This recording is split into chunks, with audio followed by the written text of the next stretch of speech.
Salut les amis, After Zap Image numéro 562, on revient directement sur les résultats de la soirée en Ligue 1, beaucoup de buts pour une fois d'ailleurs sur le multiplex de Ligue 1. À noter le match nul entre Reims et Bordeaux, un partout, les Rémois qui sont revenus au score dans le temps additionnel alors qu'ils étaient réduits à 10 pendant une grande partie du match. C'est une équipe qui ne lâche rien, le stade de Reims. Match nul aussi dans le bas de tableau entre Nîmes et Metz, un partout. Grosse victoire pour Montpellier face à Amiens, 4-2, bien aidé aussi par l'expulsion de Juan Otero, le joueur amiénois. Victoire aussi pour Lille face à Dijon, 1-0, et victoire pour l'OGC Nice de Patrick Vieira face à Angers, 3-1. On jette un petit coup d'œil justement sur le match de Lille. Victoire pour les Lillois, 1-0, amplement mérité face à Dijon, il n'y a pas grand chose à dire. But de Victor Osimhen dans le temps additionnel de la première période. Et à noter que pour célébrer ses 75 ans, le LOSC portait un maillot un petit peu vintage, vous l'avez en image. C'est pas le maillot traditionnel qu'on a l'habitude de voir, le rouge. Là c'était vraiment un maillot assez vintage, plutôt sympa à voir. Autre résultat, c'était un petit peu plus tôt dans l'après-midi, malgré une prestation très médiocre, l'Olympique Lyonnais s'impose du côté de l'Améno face à Strasbourg, 2-1. Les buteurs lyonnais sont Maxwell Cornet et l'homme en forme du début d'année, Jeffrey Adelaide, qui ont répondu à Youssouf Fofana qui avait permis à Strasbourg de mener 1-0 dans ce match. Et comme le dit la petite légende, Lyon a fait vraiment un match assez décevant, mais au final, résultat important, Lyon s'impose et revient dans la course à la Ligue des Champions. C'est très serré d'ailleurs en Ligue 1, je crois qu'entre la 3e place et la 9e place, il y a simplement 3 points d'écart. Marseille a un petit peu décroché maintenant, Marseille a un peu pris d'avance au niveau de la 2e place. À la décharge des joueurs lyonnais, on peut peut-être expliquer ce match assez décevant par le fait qu'ils sont rentrés notamment à 5h du matin jeudi, de ce long déplacement de Ligue des Champions du côté de Saint-Pétersbourg en Russie. Donc c'est normal, on a pu voir des garçons assez fatigués sur la fin de match avec des crampes, et aussi certainement que ça s'est vu dans le jeu. Les Lyonnais n'étaient pas vraiment à l'aise hier, mais bon, même en n'étant pas à l'aise, ils finissent par s'imposer. On va dire que c'est l'aspect positif de ce match. Une info qui par contre fait peur du côté de l'Olympique Lyonnais. Selon RMC Sport, le staff de l'Olympique Lyonnais craint que Léo Dubois se soit fait les croisés hier lors du match. Pour le moment, il n'y a eu aucune confirmation ou infirmation, mais on a vraiment peur du côté du staff lyonnais pour Léo Dubois. Ensuite, une déclaration de Leonardo Jardim, l'entraîneur monégasque, qui nous dit: Paris domine le football français depuis 7 ou 8 ans. À part l'année où on a été champion de France, cette année n'est pas différente des autres. Il ne faut pas regarder du côté du Paris Saint-Germain, car c'est une autre réalité que la nôtre. Bon, il a tout résumé, Monaco ne joue plus du tout dans la même cour que le Paris Saint-Germain depuis justement cette année du titre de champion de l'AS Monaco. Cette année, l'écart est encore très très important entre les deux équipes. Ce soir, le Paris Saint-Germain se déplace à Monaco avec la ferme intention de s'imposer, et je pense que la défense monégasque va passer vraiment un sale match, parce que Monaco a beaucoup de mal à être solide défensivement, et face à l'armada parisienne, ça risque quand même de faire mal. Une info d'ailleurs sur le groupe parisien: Thomas Tuchel l'a annoncé hier, Marco Verratti est forfait pour affronter Monaco. Il s'est blessé à l'entraînement hier, tout simplement, l'Italien, avec le Paris Saint-Germain.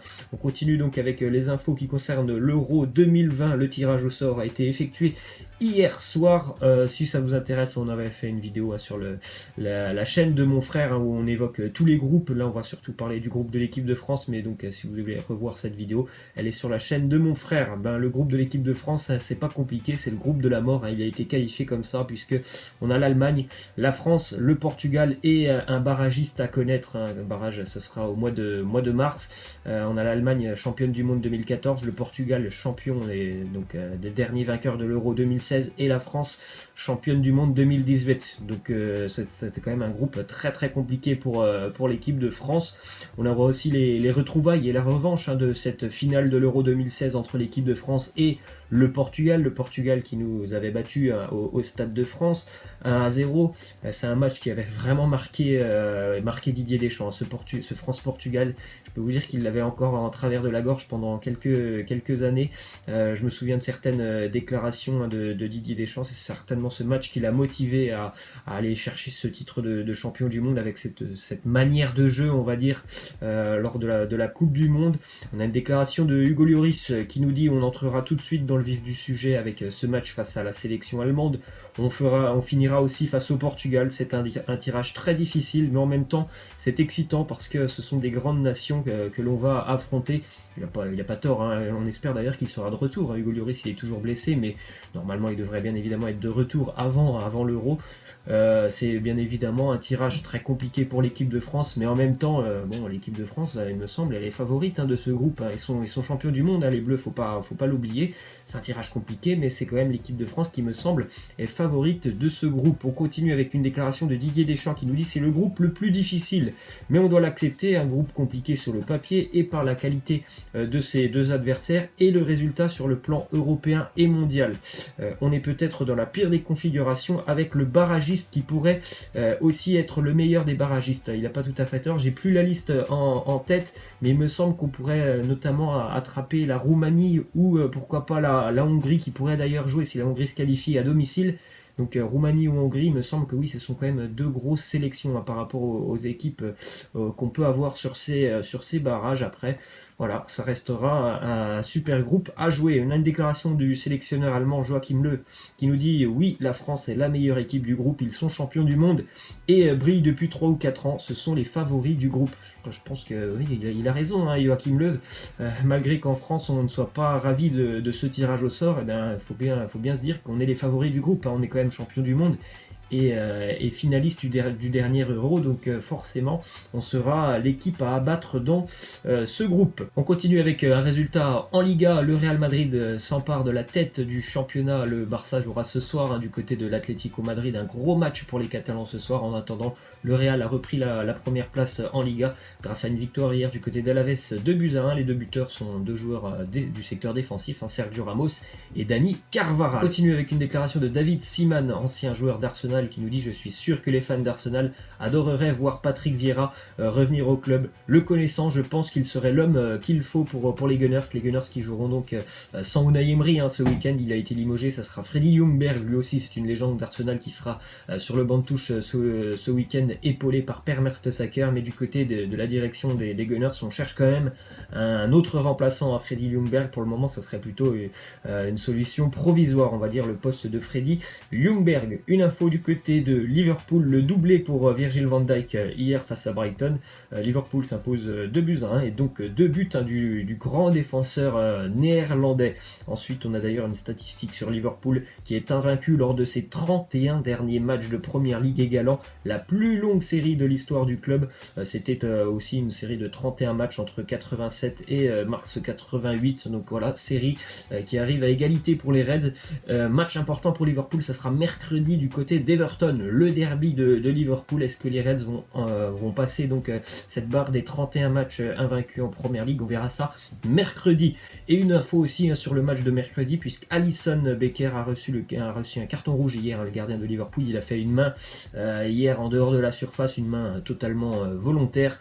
Il manquera donc le derby de ce mercredi du côté d'Everton. On continue avec le résultat de Tottenham qui s'impose 3-2 face à Bournemouth. Les buteurs pour les Spurs, Dele Alli qui inscrit un doublé, une grosse semaine pour Dele Alli. Il a été souvent décisif ces derniers matchs avec les Spurs. Et un but pour Moussa Sissoko aussi, le Français qui n'avait plus marqué depuis 2 ans. Les joueurs de Bournemouth ont inscrit 2 buts dans les 20 dernières minutes. Les statistiques depuis l'arrivée de José Mourinho avec les Spurs en une semaine, donc 3 matchs pour les Spurs, 3 victoires, assez intéressant. À chaque fois, ils ont marqué au moins 3 buts sur les 3 matchs.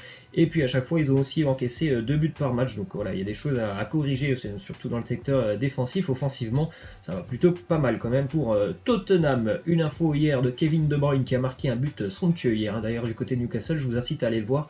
Un missile qui est parti heurter la barre transversale et rentrer dans le but, assez magnifique. Les statistiques impressionnantes pour Kevin De Bruyne. 13 matchs, 4 buts, 9 passes décisives. Il est vraiment en très très grande forme en ce début de saison. Le joueur belge, malheureusement, Newcastle a tenu en échec Man City hier 2-2, notamment grâce à un très joli but aussi du défenseur de Newcastle, Jonjo Shelvey. Info du côté de Chelsea, Olivier Giroud hier était titulaire pour la première fois en Première Ligue depuis le 18 août dernier. Résultat, je ne sais pas si c'est lié à la présence d'Olivier Giroud, mais Chelsea a été battu à domicile par West Ham. West Ham qui n'avait plus gagné en championnat depuis plus de 2 mois et demi. C'était un derby, victoire pour West Ham 1-0. Tammy Abraham est blessé, hein, bien évidemment, avec Chelsea. On a la présence de David Martin du côté des cages pour West Ham. À 33 ans, il disputait son premier match en première ligue. Il a toujours joué dans sa carrière dans les ligues inférieures. C'était la première fois hier qu'il jouait en première ligue. Et première victoire et premier clean sheet. Voilà, il était en larmes, hein, tout simplement. Après le match, il a rejoint son papa aussi dans les tribunes. Une info en Allemagne hier, info importante. Le Bayern Munich est tombé à domicile face au Bayer Leverkusen. 2-1 pour Leverkusen, notamment grâce à un doublé du Jamaïcain Leon Bailey qui a marqué donc un doublé qui permet à Leverkusen de remonter au classement et au Bayern de stagner à la 4e place. Le RB Leipzig est toujours premier pour le moment en attendant le match de Gladbach cet après-midi. On termine avec cette info assez surprenante. Les U12 de l'Ajax Amsterdam se sont imposés ce week-end sur le score incroyable de 50-1 face à Maastricht, hein, comme quoi du côté de l'Ajax, dès le plus jeune âge, hein, ça travaille très très bien. Voilà les amis, c'est la fin, je vous laisse, je vous dis à la prochaine, ciao.